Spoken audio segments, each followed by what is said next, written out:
जय हिंद प्यारे बच्चों। आज मैं आपका एक नया टॉपिक लेके आया हूं और उसका नाम है हाइट एंड डिस्टेंस। ये आपका हाइट एंड डिस्टेंस का फर्स्ट वीडियो है। ये इतना पता है मुझे कि इस वीडियो को देखने के बाद आपको हाइट एंड डिस्टेंस में कहीं कोई प्रॉब्लम होने वाली ही नहीं, और हाइट एंड डिस्टेंस का कोई भी क्वेश्चन आएगा आपका, आपके सारे न्यूमेरिकल सॉल्व होंगे, ठीक है ना।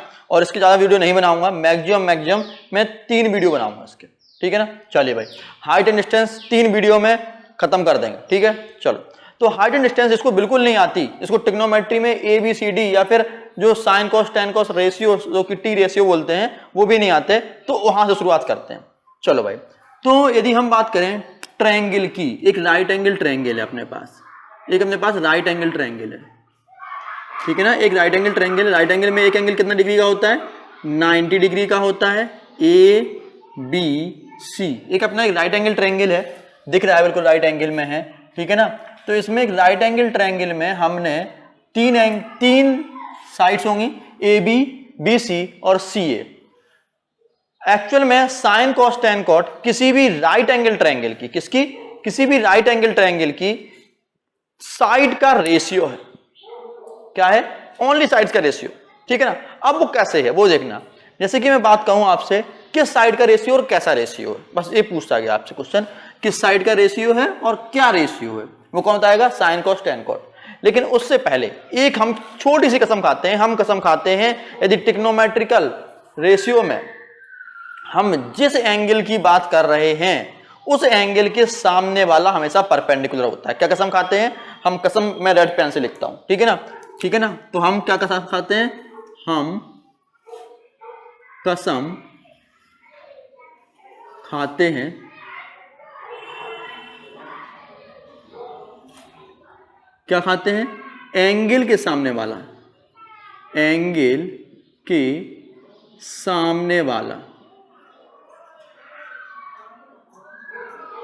क्या होगा? एमने के सामने वाला ऑलवेज क्या होगा? परपेंडिकुलर होगा।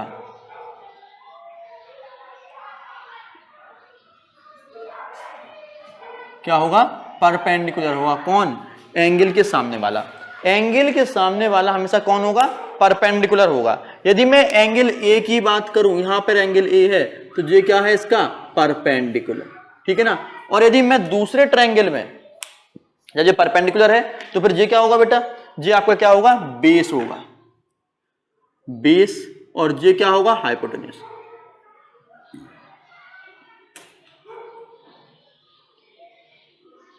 ये क्या आपका? हाइपोटेन्यूज, ठीक है ना। क्या होगा?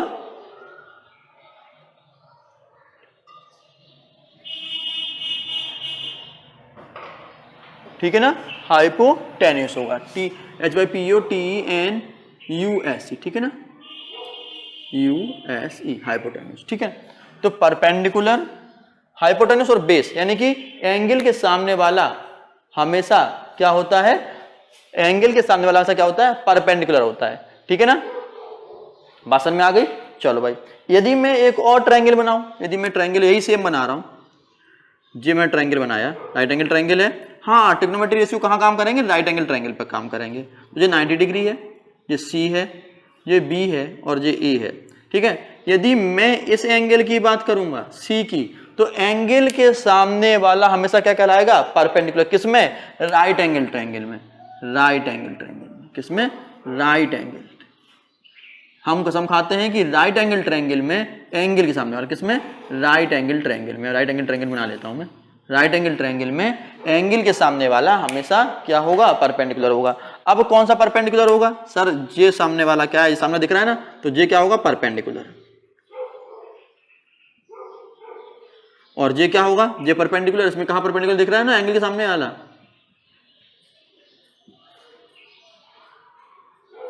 ठीक है ना, परपेंडिकुलर। तो अब ये परपेंडिकुलर होगा, तो 90 के साथ में जो बेस बनता है वो क्या होगा?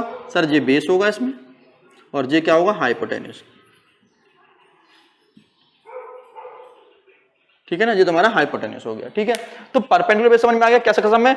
एंगल के सामने वाला हमेशा क्या होगी? परपेंडिकुलर होगी। जब एंगल के सामने वाला परपेंडिकुलर है तो फिर ये बेस हो गया, जो हाइपोटेन्यूज होगी। बात समझ में आ गई?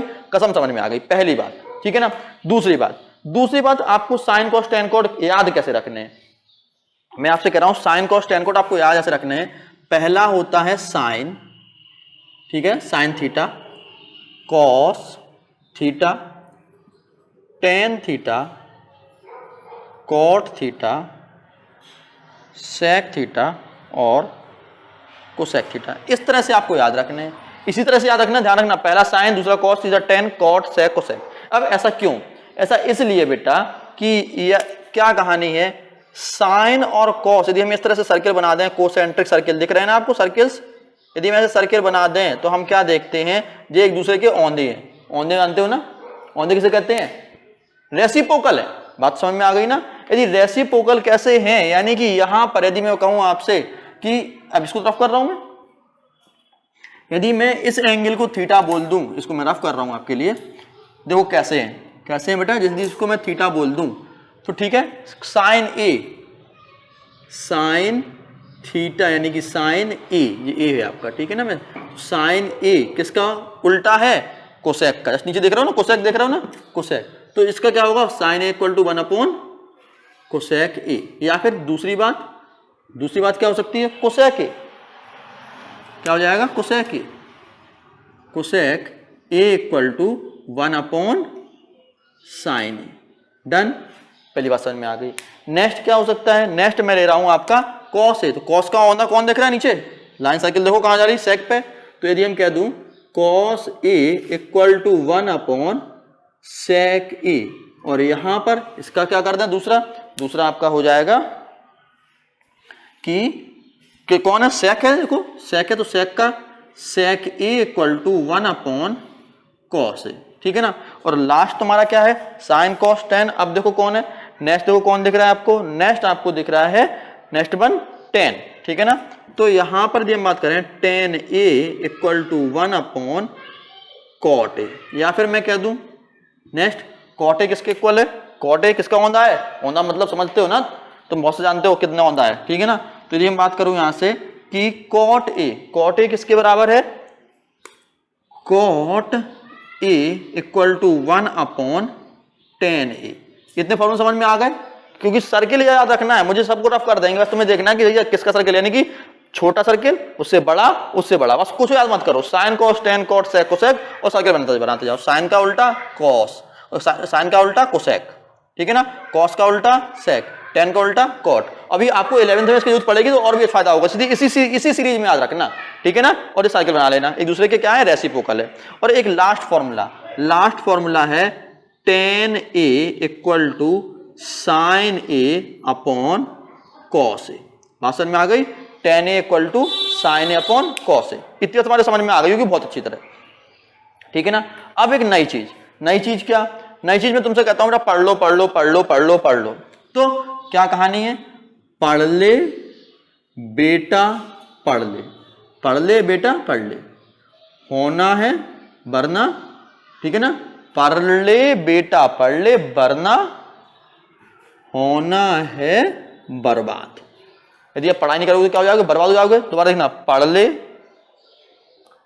ले बेटा पढ़ ले वरना, लाइन क्या है, वरना होना है बर्बाद। अब यहां पर हम क्या लिख देते हैं, यहां पर हम कुछ लिख देते हैं रेशियो। यहां पे मैं लिख रहा हूं पहला कौन सा है इसमें, साइन, कॉस और टेन। अब देखो बेटा, यदि मैं आपका देखूं यहां पर तो साइन, ये देखो साइन देख रहे हो ना, तो साइन ए इक्वल टू क्या होगा, साइन ए इक्वल टू होगा परपेंडिकुलर अपॉन हाइपोटेन्यूज। क्या, परपेंडिकुलर अपॉन हाइपोटेन्यूज। आसान में आ गई। यदि मैं कहूं कोसेक ए इक्वल टू क्या होगा, तो कोसेक ए इक्वल टू क्या निकल के आएगा आपका, कोसेक ए इक्वल टू निकल के आएगा आपका किसके इक्वल होगा, कोसेक, इसका उल्टा कर दो, ये साइन का उल्टा है तो एच ऊपर हो जाएगा, एच अपॉन पी। डन। अब आते हैं कॉस, जो दिख रहा है कॉस ए, तो कॉस ए किसके जस्ट नीचे क्या दिख रहा हुआ है, बी अपॉन एच। पढ़ ले बेटा पढ़ ले वरना होना है बर्बाद, तो बी अपॉन एच, यानी कि ये क्या हो जाएगा आपका किसके इक्वल है, बी अपॉन एच। और बी अपॉन एच को होना कर दो तो क्या निकल के आएगा, सेक निकल आएगा, और ये कितना निकल के आएगा, एच अपॉन बी, ठीक है ना। 10 के स्क्वायर इक्वल है 10, पढ़ ले बेटा पढ़ ले, पी अपॉन बी, तो पी फॉर परपेंडिकुलर और बी फॉर बेस। इसको उल्टा करो तो क्या हो जाएगा, बेस अपॉन परपेंडिकुलर। बात समझ में आ गई। तो अब आपको सारे फॉर्मूले मिल गए, यानी कि क्या, sine A equal to perpendicular upon hypotenuse, cos equal to hypotenuse upon perpendicular. Sec equal to base upon hypotenuse, cos equal to base upon hypotenuse, sec equal to hypotenuse upon base, और tan equal to perpendicular upon base, और cot equal to base upon perpendicular. बस इतना पढ़ लो, बस इतना तुम्हें पता होना चाहिए हाइट एंड डिस्टेंस के लिए। हाइट एंड डिस्टेंस आपका एग्जाम में आता है और आपको करना भी सही है, बस इससे अलावा कुछ नहीं करना। भाई एक ट्रिक और बताऊंगा, कहानी खत्म।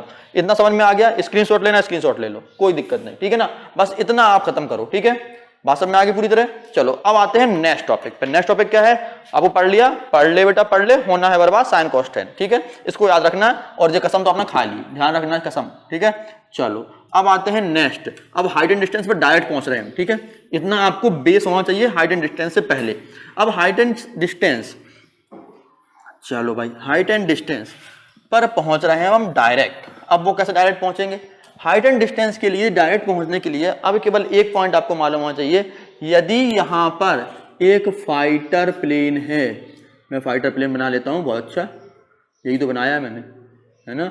यहां पर मेरे पास एक फाइटर प्लेन है, क्या है, एक फाइटर प्लेन है, ठीक है ना, एक फाइटर प्लेन है,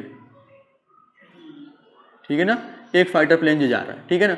यदि मैंने फाइटर प्लेन को मैं यहां से देख रहा हूं, मैं जो खड़ा हूं, मैं स्मार्ट सा हूं, ठीक है ना, कैप लगाए हूं, कैप नहीं लगती यार मुझसे, लेकिन चलो कोई बात नहीं, इससे काम चलाते हैं। बाल लगाता हूं, मेरे बाल बहुत बड़े बड़े हैं, घने घने, ठीक है ना, ये मैं हूं, खुश हो रहा हूं, ठीक है ना। यदि मैं किसी भी प्लेन को देख रहा हूं तो मेरी आंख से जो एंगल बनेगा, आंख से बनना है, आंखियों से गोली मारे तो आंख से एंगल बनेगा, उस एंगल को हम बोलते हैं एंगल ऑफ एलिवेशन। कौन सा एंगल, जे वाला एंगल। यदि मैं बेस की बात करूं, जो मेरा जमीन है, तो जे एंगल, जो एंगल दिख रहा है आपको, जो एंगल दिख रहा है वो कौन सा एंगल होगा, एंगल ऑफ एलिवेशन। ई पूरा लिख देता हूं, ठीक है ना, यहां से लिखता हूं पूरा दूसरे कलर के मार्कर से, ठीक है ना। चलो भाई, angle of ANGLE, angle of ELE, ठीक है, स्पेलिंग देखना, ELEVATION, कौन सा एंगल, ये तुम्हारा एंगल कौन सा है, एंगल ऑफ एलिवेशन। यानी कि नीचे से ऊपर देखो तो कौन सा, एंगल ऑफ एलिवेशन। और यदि मैं ऊपर से नीचे देखूं तब क्या होगा, देखो भाई, अब मैं कह रहा हूं, इसको समझ में आ गया, बहुत अच्छी समझ में आ गया, अच्छी समझ में आ गया। चलो इसको नीचे रफ करते हैं, इसको रफ कर दिया मैंने, एंगल ऑफ एलिवेशन में आ गया, यानी नीचे से ऊपर आ गया तो एंगल ऑफ एलिवेशन। यदि मैं ऊपर चला जाऊं, यदि मैं ऊपर पहुंच गया यहां से और मैं नीचे देखूं, यदि मैं कहूं यहां पर एक कौन है, फेस है, चलो मैं कार बना देता हूं यार, कार तो छोटी सी होती है, मुझे कार बनानी आती भी है, मेरे पास कार है भी, ए ठीक है ना, आगे चोंच होती कार में, और जे बन गई कार, ठीक है ना, ठीक है ना, ये अपनी कार हो गई, ठीक है। तो कार अच्छी है ना, बिल्कुल बढ़िया, ठीक है। अब मैं ऊपर से, मेरी अपनी कार है ये, ठीक है, मैंने खुद डिजाइन की है। यदि मैं ऊपर से यहां से कार को देख रहा हूं, और मैं खड़ा हूं, यहां पर खड़ा हूं टावर में, ये बहुत बड़ा टावर है, ठीक है ना, मैं इस टावर पर यहां पर खड़ा हूं, देख रहे हो ना, तो यहां पर तो ये मेरा बेस लाइन होगी, लाइन ध्यान रखना कि मेरा क्या लाइन बनानी पड़ेगी, और जो एंगल बनेगा यहां पर, इस एंगल को हम क्या बोलेंगे, एंगल ऑफ, क्या बोलेंगे, एंगल ऑफ डिप्रेशन, डिप्रेशन मतलब दबाना, ठीक है ना, DEPRESSION, कौन सा, एंगल ऑफ डिप्रेशन। बात समझ में आ गई। तो ऊपर से देख रहे हैं तो क्या बनेगा, एंगल ऑफ डिप्रेशन, में दबा रहा हूं ना आपको नीचे की तरफ, तो एंगल ऑफ डिप्रेशन, और नीचे से ऊपर देखता हूं तो क्या बनेगा, एंगल ऑफ एलिवेशन। तो अब देखो अल्टरनेट एंगल बन रहा है, ये आपका बेस है, तो ये एंगल कौन सा बना, ये एंगल अल्टरनेट एंगल बने, जितना एंगल ये थीटा होगा उतने तो यहाँ पे थीटा होगा, तो ये कौन सा एंगल होगा, अल्टरनेट एंगल, ठीक है। तो ध्यान रखना, ऊपर से बनाते हैं तो बेस लाइन की, आपकी आंख लाइन दिख रही है ना, आपकी लाइन ऑफ साइड बोलते हैं उसको हम लोग, ठीक है ना, तो इस लाइन से नीचे बनता है, इसे हम क्या बोलेंगे, एंगल ऑफ डिप्रेशन। और नीचे से मैंने एक एयरक्राफ्ट देखा तो क्या बनेगा, एंगल ऑफ एलिवेशन। यदि तुम्हें कोई बंदरिया देख रही है चढ़ के, तो बंदरिया जहां देखती है तुम लोगों को, तो तुम्हें बंदरिया देख रही है किस पे, थर्ड फ्लोर पे खड़ी है, तो बंदरिया तुम्हें क्या देख, तुम बंदरिया तुम्हें देख रही तो क्या, कौन सा एंगल बना रही होगी, डिप्रेशन बना रही होगी, तुम्हें दबा रही होगी। और तुम बंदरिया को देख रहे हो, अपनी वाली बंदरिया को, ठीक है ना, और तुम बंदरिया को देख रहे हो तो वो क्या होगी, तुम बंदरिया को देख रहे हो तो वो क्या होगा, एंगल ऑफ एलिवेशन। आजकल तुम यही बंदरिया बोलते हो, वो तो जमाना गया कि हम चांद को देख रहे हैं, है ना, चांद तो वो होता है बिल्कुल खत्म, ठीक है ना, तुम चांद को थोड़ा देखोगे, तुमने कह दिया कि हम चांद को देख रहे हैं तो तुम्हारी बंदरिया बहुत तुम्हें मारेगी, ठीक है, चलो भाई, तो अब इतना समझ में आ गया कि एंगल ऑफ एलिवेशन कौन सा है, एंगल ऑफ डिप्रेशन कौन सा है। अब लास्ट लाइन बतानी है और ट्रिग्नोमेट्री का ये वाला वीडियो मैं खत्म कर रहा हूं, जो आपका बेसिक वीडियो था, उसके बाद आप सीधा क्वेश्चन पे आएंगे, ठीक है ना। अब क्वेश्चन ट्रिग्नोमेट्री पढ़ ही क्यों रहे हैं, हाइट एंड डिस्टेंस क्यों पढ़नी पड़ रही है, तो हाइट एंड डिस्टेंस लिए पढ़ रहे हैं कि मान लो यहां पर ये रिवर बह रही है, मैं रिवर भरा देता हूं पूरी, रिवर यानी रिवर मजा नहीं आया, रिवर ब्लू ब्लैक कलर की नहीं होती, रेड नहीं होती है, रिवर होती है नीली, ठीक है ना। ये पानी भरा हुआ है, ठीक है ना, ये पानी भरा हुआ है और रिवर के यहाँ पे लगा हुआ है एक ट्री। ट्री कैसा होता है, ट्री तो ग्रीन होता है यार, तुम बताते नहीं हो तुम लोग, ठीक है ना।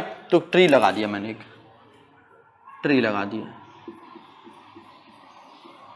ट्री लगा हुआ है, ठीक है ना। रिवर के जस्ट दूसरे बैंक पे ट्री लगा हुआ है और रिवर के यहाँ पर ये रिवर पे यहाँ पर मैं खड़ा हूँ, ठीक है ना, अर्थ है और अर्थ के यहाँ पर मैं खड़ा हूँ, मैं तो स्मार्ट हूँ, लाल पीला हूँ, तो मैं यहाँ पे लाल पीला बना देता हूँ, ठीक है ना, यहाँ पे खड़ा हूँ।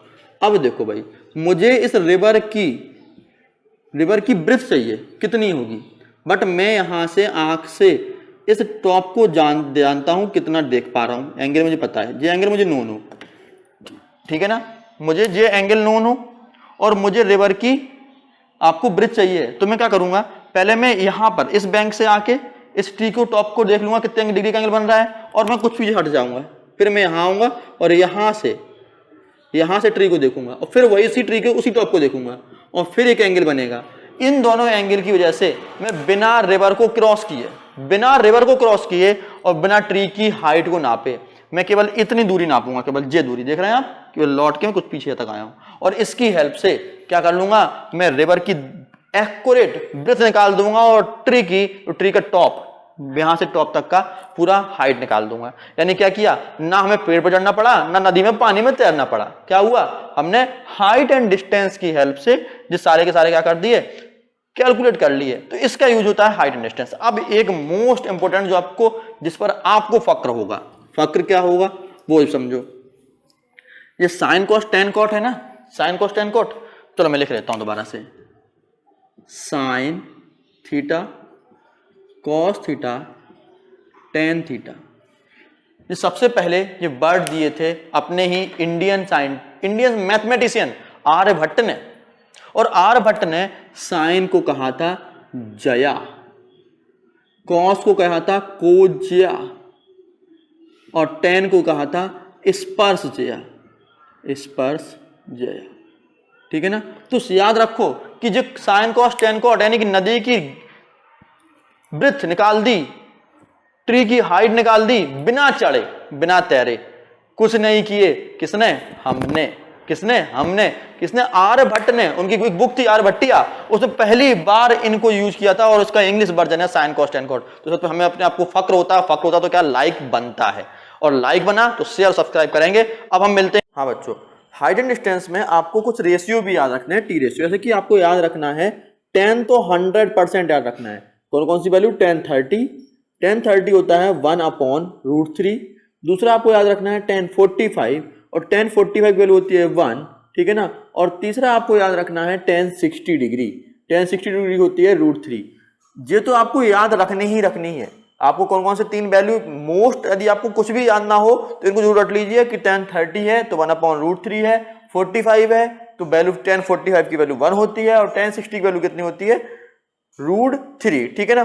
दूसरी बात ध्यान रखिए हमेशा कि कहीं पर भी 1045 डिग्री आ जाए, कभी भी 1045 डिग्री आ जाए तो base and perpendicular are equal होंगे। बेस एंड परपेंडिकुलर कैसे होंगे, कहीं पर भी 1045 आए तो दिमाग की बत्ती जला के रखना, बेस एंड परपेंडिकुलर कैसे होंगे, इक्वल होंगे, ठीक है ना। यदि कहीं पर भी 1045 लग जाए, किसी तरह क्या करना, परपेंडिकुलर और बेस बराबर करके आ जाना, ठीक है ना। नेक्स्ट वीडियो में मैं आपके लिए 5 क्वेश्चन लेके आऊंगा हाइट एंड डिस्टेंस के, और उसके बाद एक 4 क्वेश्चन और लाऊंगा, 9 क्वेश्चन में आपको हाइट एंड डिस्टेंस खत्म कर दूंगा। बस इतना कहूंगा कि इन प्रैक्टिस कर लो इनको, और एग्जाम में लगभग यही क्वेश्चन आएंगे, या फिर कुछ भी चेंज होगा तो इनकी वैल्यू चेंज होगी, ठीक है ना। और एनसीईआरटी आप करते ही जा रहे हैं, ठीक है ना। मिलते हैं नेक्स्ट वीडियो में, लाइक सब्सक्राइब तो करना ही करना है। चलो गुड बाय बच्चों।